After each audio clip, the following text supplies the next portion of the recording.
everybody, it's Erin. Are you looking to build quad sweeps, hamstring peaks, and a round booty? If so, you're going to love today's workout. We're taking some basics and we're putting some new twists on them to get you more bang for your buck. Without further ado, let's go build some legs and glutes. Our first exercise is a sumo barbell deadlift. We're going to do slow negatives on this one. Now, before you go and load up all your weights, I want you to use a weight that's about 60 to 70% of what you normally do for reps. And the reason behind this is we are focusing a lot on the slow negative or eccentric portion of the rep. Now, a couple of cues to really focus on. I want you to think about keeping your chest up throughout the exercise. Feet are going to be about twice shoulder width apart. And remember, knees are always going to follow the direction of the toes. So if your toes are out slightly, your knees should be pointed out slightly as well. Now, the cue of pushing your heels through the floor as you begin is going to be really helpful. Now, the one that you may not think about and the one to try is to think about trying to squeeze or pull your heels together. Of course, this is not going to happen because your feet are going to be planted, but just the act of trying to pull your heels together is really going to activate those glutes. I want you to think about powering up into that mid-rep portion, and on the way down, keep your chest as tall as possible, keep that bar as close to your body as possible, and take about 2 to 3 seconds on that eccentric portion to bring the bar back down to your starting position. Our next exercise is a kneeling good morning. And this is going to look like a silly exercise, but it is highly effective. And the reason for this, we're taking away the lower leg. So we are essentially making this exercise more concentrated on that hinge. And we're hitting the hamstrings and the glutes here. You'll feel it primarily in that mythical glute ham tie-in, which everyone is really trying to develop. This is an excellent exercise for that. Now, before you load up weights, I want you to try with just the bar. Move your yoga mat or your towel around to get that right position. Your knees should be about shoulder width apart. I like to dorsiflex my feet, gives a little bit more stability, and that bar should rest nice on your traps. Overhand grip, keeping your elbows nice and close to your body, and think about just hinging with the hips. So as you lower the weight, you're pushing your hips back, keeping your back nice and flat. The entire time, thinking about moving your upper body, moving the weight, using just your glutes and your hamstrings.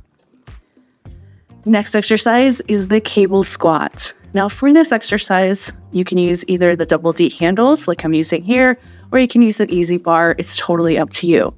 The main points of this exercise, you want to use a weight that's about your body weight, maybe a bit heavier, because we're using leverage to get an angle on the squat that you can't get with weights. You can't get with free weights either. So this is a really nice variation that is going to hit quads and glutes. Now, as you grasp the handle, I want you to keep your back nice and flat as you are slowly stepping back away from the cable machine. Feet should be about 1.5 times shoulder width apart. Weight is pushed to the heels. Keep your chest up, lock your shoulders back, and just make sure your upper body is there to stabilize and not to use any effort or not to put any work towards lifting this weight. It is all coming from the lower body. Now, as you stand up out of the squat, I want you to think about coming up, but also pushing back. The entire time you're going to be at an angle, leaning away from the cable. And this is what makes this exercise unique. And as you squat down, squat below parallel if you can, really focusing on keeping those knees pushed out and pushing your weight through the heels. Our next exercise is a toes in iso hold leg extension. This is an icing on the cake exercise. This is excellent for building that quad sweep.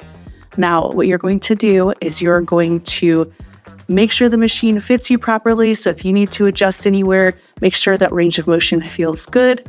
And you are simply going to push the pad up as you get to that mid-rep point. You'll notice your toes are pointing upwards as they should. You're just going to turn your toes in to where your toes are pointed at about a 45-degree angle. You're going to hold that for a second, return to perpendicular to the floor with your feet, slowly lower the weight back down, and repeat. Our next exercise is a seated leg curl with a little twist. We're going to do a forward lean here. By leaning forward on this machine, you are creating more of a stretch through the hamstring. So if you've been performing seated leg curls, you feel like you've kind of maxed out on that exercise, try them with the forward lean. This is going to give you that little extra oomph. It is going to really help you build those hamstrings. So as with the leg extension, you want to make sure that the machine is set according to your preferences, according to how you're made up. So everything fits and it feels really good. And you are going to get into the machine and lean forward till you feel that really good stretch on the hamstrings.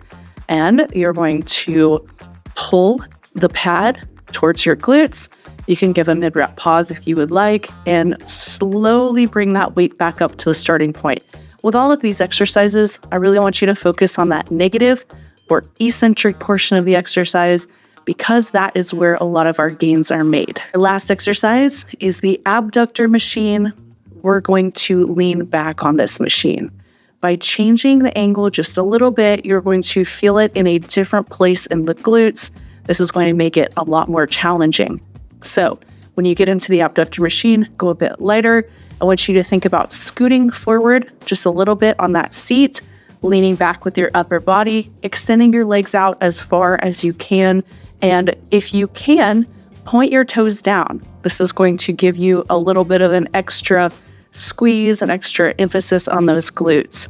And you are simply going to push against the knee pads to that mid-rep point. You can give a slight pause if you would like. Go nice and slow on that negative.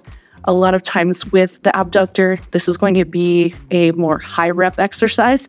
So I want you to focus on getting about 15 to 20 reps on this particular exercise.